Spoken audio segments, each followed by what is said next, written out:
সুপ্রিয় দর্শক, আসসালামু আলাইকুম। আপনাদের সবাইকে স্বাগত জানাচ্ছি এখনকার আলোচনা। আপনাদের সঙ্গে আছি আমি সিরাজুল ইসলাম। দর্শক, ইউরোপের একটি দেশ থেকে মার্কিন রিফুয়েলিং ট্যাঙ্কার বিমান পালিয়েছে। কারণ কি? কারণ হচ্ছে ইরানের হুমকি।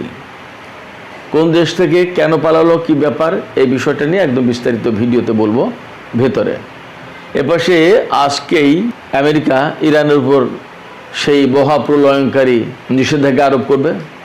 এপাশে ইরান তো হুমকি দিয়ে রেখেছে। তবে আন্তর্জাতিক সমস্ত গণমাধ্যমে একটি বিষয় আলোচিত হচ্ছে। এই নিষেধাজ্ঞা দেওয়ার পর আমেরিকার সামনে একটাই বড় চ্যালেঞ্জ। কি সেই চ্যালেঞ্জ? বিস্তারিত বলবো ভিডিওর ভেতরে।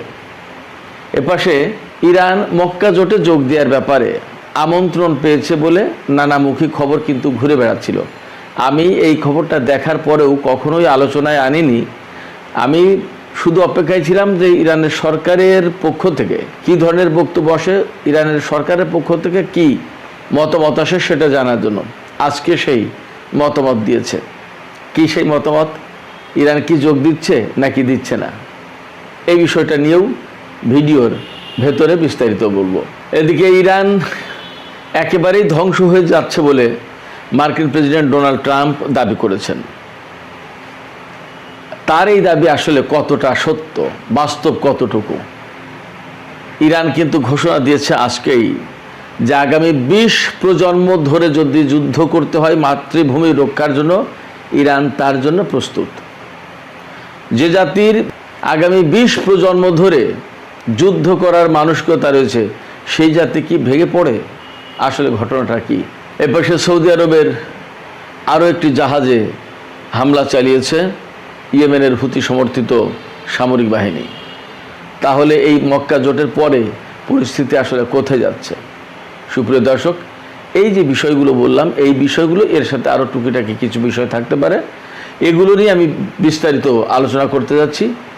আপনারা সঙ্গেই থাকুন এবং ভিডিও যদি ভালো লাগে তাহলে লাইক, কমেন্ট, শেয়ার করবেন এবং চ্যানেলটি সাবস্ক্রাইব করে সাথে থাকবেন। দর্শক, চলুন আমরা বিস্তারিত আলোচনা করি। প্রথমে যে কথা বলতে চেয়েছিলাম সেটা হচ্ছে ইরানের ভয়ে একটি দেশ থেকে বহু সংখ্যক মার্কিন KC-135 রিফুয়েলিং বিমান পালিয়ে গেছে।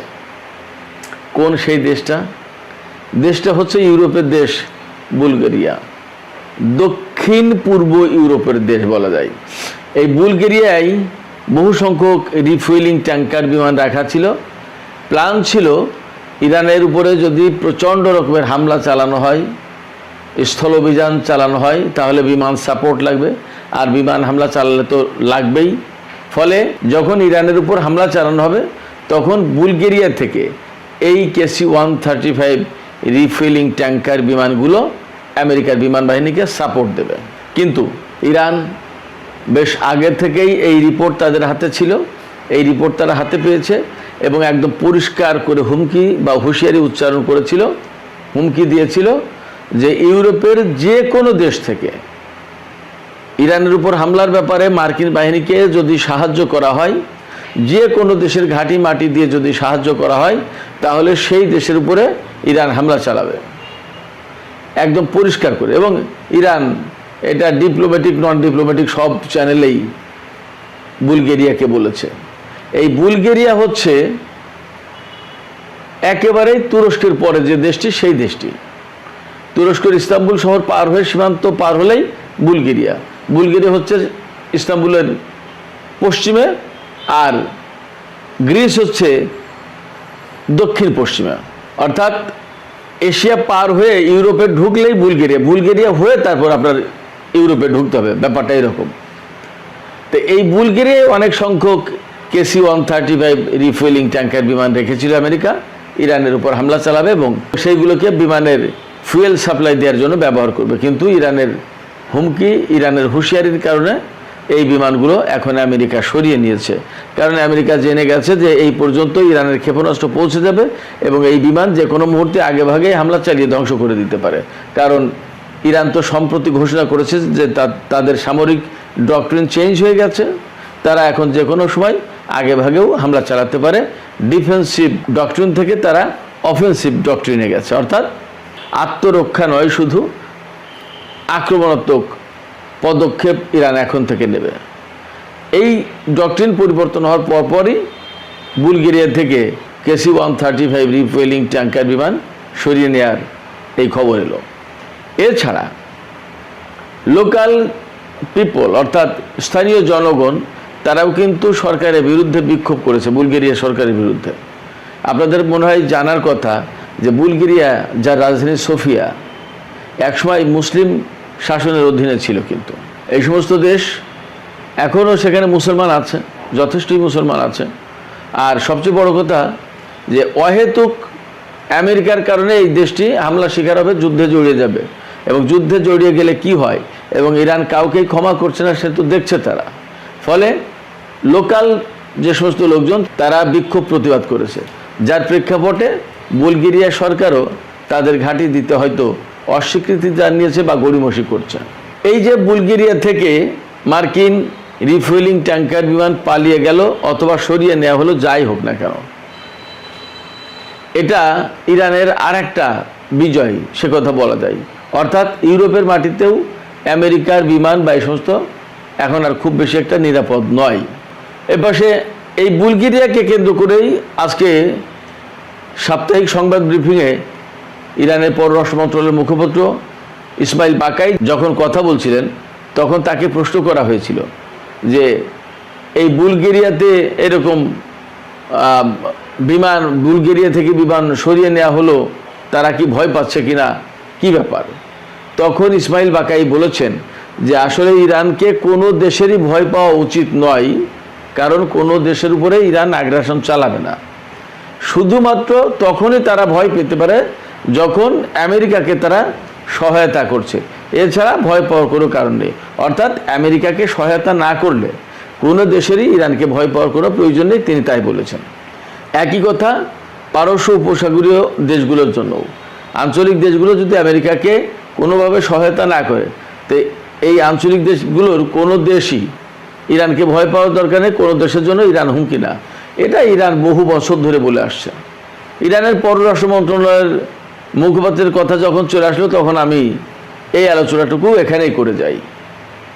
ইরানকে মক্কা জোটে যোগ দেওয়ার জন্য আমন্ত্রণ জানানো হয়েছে, এই কথা বলেছিলেন ইরানের সংসদের খুনে মিল্লাত নিউজ এজেন্সির প্রধান মেহেদি রাহিম।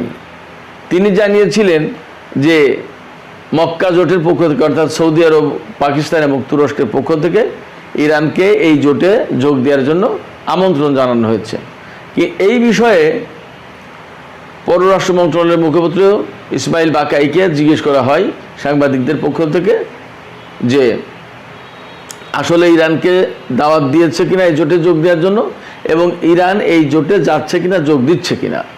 তখন ইসমাইল বাকাই একেবারে ক্যাটাগরিক্যালি, একদম সুস্পষ্টভাবে বলেছেন যে না, এই জোটে যোগ দেওয়ার জন্য ইরানকে দাওয়াত দেওয়া হয়নি, ইরান দাওয়াত পায়নি। তবে এই তিন দেশের পক্ষ থেকে একটা আলোচনার প্রস্তাব দেওয়া হয়েছে, এবং সেই আলোচনার বিষয়টা ইরান বিবেচনা করছে। আলোচনার বিষয়টা কি? আঞ্চলিক শান্তি প্রতিষ্ঠার বিষয়ে আলোচনা। তুরস্ক এবং পাকিস্তান দুই দেশই কিন্তু ইরানের সীমান্তবর্তী দেশ, ইরানের সাথে সীমান্ত আছে। আর সৌদি আরবের সাথে সরাসরি ল্যান্ডে সীমান্ত না থাকলেও সমুদ্রের এপার ওপার, তো পারস্য উপসাগরের দক্ষিণে সৌদি আরব, আর ইরান হচ্ছে পারস্য উপসাগরের উত্তরে। জাস্ট পারস্য উপসাগরের এপার ওপার তো সৌদি আরব আর ইরানের অবস্থান, এবং ইরানের সাথে সৌদি আরবের ল্যান্ড রুটে যদি যোগাযোগ নাও থাকে, তারপরেও সৌদি আরবের জন্য একটা বড় বিষয় হচ্ছে যে সৌদি আরবের যে তেল সমৃদ্ধ যে এলাকাটা, উত্তর পূর্বাঞ্চলীয় যে এলাকা, কাতিব প্রদেশ বা ওই সমস্ত এরিয়া, দাম্মাম, এই সমস্ত এলাকা মূলত শিয়া অধ্যুষিত এলাকা। এখানে প্রচুর সংখ্যক শিয়া মুসলমানদের বসবাস, তারা এখানে বসবাস করে, এবং এখানে এই এলাকাটা কিন্তু তেল সমৃদ্ধ। অথচ এই শিয়া মুসলমানরা অনেক ক্ষেত্রেই বঞ্চিত, এটা একদম মশহুর পরিচিত, খুবই বাস্তব কথা। এটারই যথেষ্ট আলাপ আলোচনা সৌদি আরবের ভেতরেই হয়। সরকারের কাছে প্রচুর বাদ প্রতিবাদের ঘটনা আছে। তাদেরকে ইরান সাপোর্ট করে বলে সৌদি আরব বা আরো কারো কারো পক্ষ থেকে অভিযোগ আছে। ইরান সবসময় বলে যে আমরা তো সাপোর্ট করছি না, তোমাদের ভেতরে সমস্যা তোমরা মিটমাট করো। তোমাদের লোকজন যদি তোমাদের সরকারের বিরুদ্ধে বলে যে আমাদের ব্যাপারে বৈষম্য করছে, তাহলে সেটা তোমরা মিটমাট করো, আমাদের সমর্থন দেওয়ার কি আছে। যাই হোক, যেহেতু সৌদি আরবে প্রচুর সংখ্যক শিয়া মুসলমান আছে, বাহরাইনে আছে, বাহরাইনে তো একদম 70%-এরও বেশি শিয়া মুসলমান, কাতারে আছে, সংযুক্ত আরব আমিরাতে, সব দেশে আছে।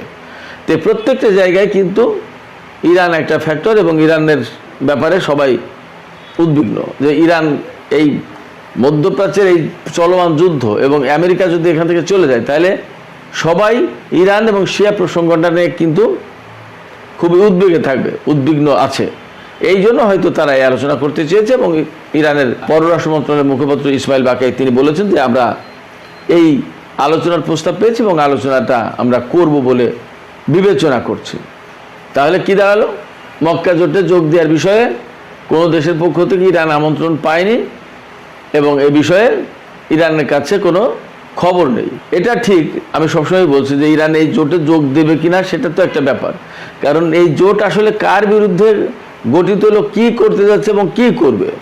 এই জোটে যোগ দেওয়ার পরে দেখা গেল যে ইরান এমন কোনো জায়গায় আটকে যাচ্ছে যেটা ইরানের জন্য বা ইরানের প্রক্সি ফোর্সের জন্য বা ইরান সমর্থিত বিভিন্ন গোষ্ঠীর জন্য ঝামেলার কারণ, তাহলে ইরান এখানে যোগ দেবে না।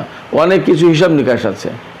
এবং এ কথা ঠিক, ইরান এই বার্তাই দিচ্ছে সবাইকে বা সবসময় দিয়ে এসেছে যে ইরান কোনো আঞ্চলিক দেশের জন্য হুমকি না, আমরা আমাদের সমস্যার সমাধান করবো, এখানে বাইরের কোনো শক্তির দরকার নেই। আমেরিকা চলে গেলে যে ইরান কোনো দেশে আগ্রাসন চালাবে, ব্যাপারটা এমন না। এপাশে 24শে আগস্ট সোমবার আমেরিকার পক্ষ থেকে ইরানের বিরুদ্ধে কঠোরতম নিষেধাজ্ঞা আরোপ করা হবে এবং এ নিয়ে সারা বিশ্বে বেশ বড় রকমের জল্পনা কল্পনা আছে। এই রকম একটা প্রেক্ষাপটে ডোনাল্ড ট্রাম্প তার ট্রুথ সোশ্যালে পোস্ট দিয়েছেন যে ইরান একেবারে কমপ্লিটলি ধ্বংস হয়ে যাচ্ছে, একদম ধ্বংস হয়ে যাচ্ছে। ইরানের মূল্যস্ফীতি, মুদ্রাস্ফীতি এগুলো ঘটেছে, এগুলো তো আছেই, কিন্তু ইরান একেবারে ধ্বংস হয়ে যাচ্ছে। এই জায়গায় ব্যঙ্গ করে ইরানের সংসদের স্পিকার বাকের কলিবফ তিনি পোস্ট দিয়েছেন এক্সে যে মেক আমেরিকা হাংরি এগেইন, অর্থাৎ আমেরিকাকে আবার ক্ষুধার্ত বানাও। তার মানে হচ্ছে আমেরিকা চাপে পড়ছে, তেলের সংকটে, গ্যাসের সংকটে, তাদের অর্থনীতি সংকটে পড়ছে এবং $40 ট্রিলিয়ন উপরে চলে গেছে তাদের বিদেশি এবং অভ্যন্তরীণ ঋণ। সব কিছু মিলে আমেরিকা বিপদে পড়বে। ইরান এই সমস্ত মোকাবেলা করে অভ্যস্ত, কিন্তু হরমুজ প্রণালীতে আমেরিকা যদি কিছু করতে না পারে, শেষমেশ তাদেরকে খালি হাতে ফিরতে হবে, তখন কি করবে? এবং হরমুজ প্রণালী যদি ইরানের জন্য কমপ্লিটলি বন্ধ হয়ে যায়, তাহলে তো সব কিছু মিলে বাকের কলিবফ ডোনাল্ড ট্রাম্পকে ব্যঙ্গ করে বলেছেন make America hungry again. Donald Trump বলে থাকেন মেক আমেরিকা গ্রেট এগেন, মাগা আন্দোলন। আর তার বিপরীতে কলিবফ অনেকটা মস্করা করে ব্যঙ্গ করে বলেছেন মেক আমেরিকা হাংরি এগেন, আমেরিকাকে আবার ক্ষুধার্ত বানাও। এদিকে আমেরিকা যে ইকোনমিক ডুমসডে ঘোষণা করতে যাচ্ছে, ইরানের বিরুদ্ধে ব্যাপক নিষেধাজ্ঞা আরোপ করবে, এই ব্যাপারে আন্তর্জাতিক গণমাধ্যমগুলোতে ব্যাপকভাবে বিশ্লেষণ চলছে যে এই যে ডুমসডে হবে, এই যে নিষেধাজ্ঞা আরোপ করবে আমেরিকা, ডোনাল্ড ট্রাম্প, কিন্তু তার সামনে একটা অনেক বড় চ্যালেঞ্জ আছে। সেই চ্যালেঞ্জটা কি? সেই চ্যালেঞ্জটা আর কিছু না, সেই চ্যালেঞ্জটা শুধু চীন। অর্থাৎ চীন এই নিষেধাজ্ঞা মানবে কি মানবে না, এটা হচ্ছে ফ্যাক্টর।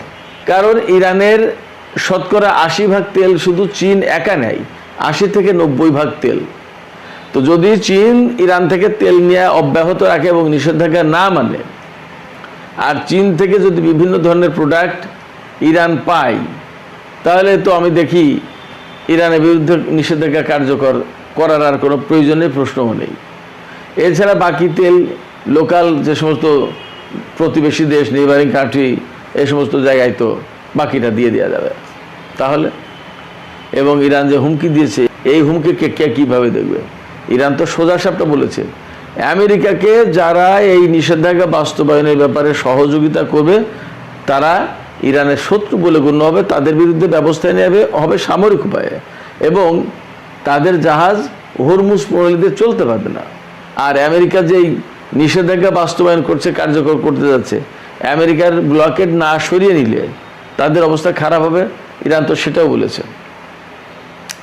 এই অবস্থায় যতই ডোনাল্ড ট্রাম্প ইরানের অবস্থা খারাপ, ধ্বংস হয়ে যাচ্ছে, কি করবে এটা সেটা যতই যাই বলুক, শুধু এখানে ছোট্ট একটা ইনফরমেশন দিই আপনাদেরকে, বাকি ইনফরমেশন আমি আলোচনা করব, এই প্রসঙ্গে আলোচনা করব টক উইথ সিরাজ ইনসাইটে আজকের রাতের ভিডিওতে। সেই ইনফরমেশনটুকু এই যেটা দিতে চাইছি এখানে ছোট্ট করে, সেটা হচ্ছে আমেরিকাকে বাঁচানোর জন্য, ডোনাল্ড ট্রাম্পের রাজনীতি বাঁচানোর জন্য, ডোনাল্ড ট্রাম্পের ক্ষমতা বাঁচানোর জন্য পাকিস্তানের সেনাপ্রধানকে অনুরোধ করে ইরানে পাঠিয়েছেন যে আবার কূটনীতিতে ফিরিয়ে আনুন ইরানকে। ইরান আসবে? ইরান কি আসবে আলোচনার টেবিলে, কূটনীতির টেবিলে? এই আলোচনাটা আপনারা শুনবেন টক উইথ সিরাজ ইনসাইটের বিস্তারিত ভিডিওতে। আপনারা সবাই দেখেন কিনা জানি না, টক উইথ সিরাজ ইনসাইটে মূলত এশিয়া, দক্ষিণ এশিয়া এবং পূর্ব এশিয়া এই এলাকা নিয়ে আমাদের বাংলাদেশ প্রসঙ্গ, ভারত, পাকিস্তান এই সমস্ত নিয়ে থাকে। যেহেতু পাকিস্তানের পক্ষ থেকে সেনাপ্রধান গিয়েছে এবং পাকিস্তানের এখানে একটা ভূমিকা আছে, এই জন্য আমি টক উইথ ইনসাইটের আলোচনায় ওই প্রসঙ্গ কথা বলবো। তো যাই হোক দর্শক, এখানে আমি আর অল্প একটু আলোচনা করে শেষ করতে চাই। ওই যে আমেরিকা ইরানকে একদম নিষেধাজ্ঞা দিয়ে ধ্বংস করে দিতে চেয়েছে, সেই ব্যাপারেই ইরানের পররাষ্ট্র মন্ত্রণালয়ের মুখপাত্র ইসমাইল বাকাই তিনি পরিষ্কার করে বলেছেন যে ইরান আগামী 20 প্রজন্ম ধরে দেশের জন্য, দেশ রক্ষার জন্য, মাতৃভূমি রক্ষার জন্য লড়াই করতে প্রস্তুত রয়েছে, যুদ্ধ করতে প্রস্তুত রয়েছে। অতএব এই জাতিকে আসলে হারানো খুব কঠিন ব্যাপার। আমি শেষ যে প্রসঙ্গটুকু আলোচনা করতে চাই সেটি হচ্ছে সৌদি আরবের ইয়ানবু বন্দর, লোহিত সাগরে ইয়ানবু বন্দরে একটি তেলবাহী জাহাজে আবার হামলা চালিয়েছে ইয়েমেনের হুতি সমর্থিত যোদ্ধারা, সামরিক বাহিনী, এবং এই হামলায় জাহাজটি বেশ ক্ষতিগ্রস্ত হয়েছে। সৌদি আরবের পক্ষ থেকেও এই কথা স্বীকার করা হয়েছে। তার মানে হচ্ছে যে সৌদি আরবের সাথে ইয়েমেনের সংকটের কোনো সুরাহা হয়নি, বরং যে কোনো মুহূর্তে হয়তো আরও বড় ধরনের কোনো সংকট তৈরি হতে পারে। খুবই আশ্চর্যজনক ব্যাপার হচ্ছে যে ইয়েমেনের সাথে সৌদি আরবের এই সংকট অবশ্যই মিটমাট করা উচিত ছিল, এবং ইয়েমেনের অভ্যন্তরীণ বিষয় অভ্যন্তরীণভাবে সমাধান করার জন্য ব্যবস্থা করে দেওয়ার দরকার ছিল। প্রয়োজন এই ব্যাপারে আঞ্চলিক দেশগুলো, এই সৌদি আরব, তুরস্ক, পাকিস্তান, তারা সবাই মিলে একটা মধ্যস্থতা করে সমাধান করতে পারত। তা না করে বরং ইয়েমেনের হুতিদের সাথে সৌদি আরব এখন যুদ্ধ করতে যাচ্ছে। এই যে মক্কা জোট হলো বা আরও দেশ যারা জোটে যোগ দিতে চায়, তারা কি করবে সেটা কিন্তু একটা প্রশ্ন। তো সুপ্রিয় দর্শক, এখনকার আলোচনা এখানে শেষ করতে চাইছি। আলোচনা শেষের আগে আপনাদের মতামত জানতে চাই। এই যে বুলগেরিয়া থেকে আমেরিকার KC-135 রিফুয়েলিং ট্যাঙ্কার অনেকগুলো সরিয়ে নেওয়া হলো, আসলে কি আমেরিকা ভয় পাচ্ছে ইরানকে এবং এইরকম একটা পরিস্থিতিতে গেছে, নাকি এটাও একটা কৌশল যে প্রয়োজনের সময় গোপনে এখানে বিমান ঢুকিয়ে দেবে, দিয়ে ঠিকই তাদের ব্যবহার করবে এই বুলগেরিয়ার আকাশ থেকে? আপনারা আসলে কিভাবে দেখেন? মতামত জানিয়ে কমেন্টে লিখবেন, আর ভিডিও ভালো লাগলে লাইক, কমেন্ট, শেয়ার করবেন এবং চ্যানেলটি সাবস্ক্রাইব করে সাথেই থাকবেন। দর্শক, আপনাদের সবাইকে অনেক অনেক ধন্যবাদ। আল্লাহ হাফেজ।